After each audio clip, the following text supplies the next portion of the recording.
আসসালামু আলাইকুম, welcome to my page.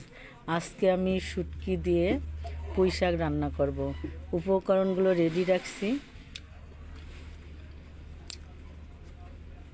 প্রথমত মরিচ কুচি, পেঁয়াজ কুচি, রসুন কুচি দিয়ে দিলাম।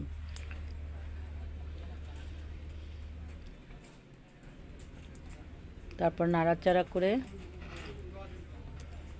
শুটকিগুলো দিয়ে দিলাম।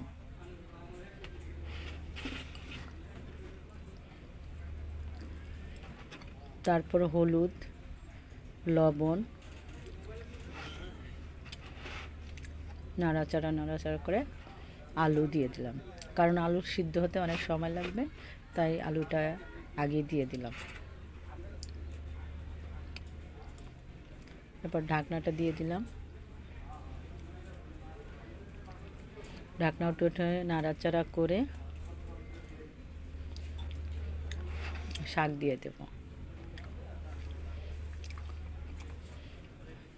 শাকটা উল্টাই দিলাম।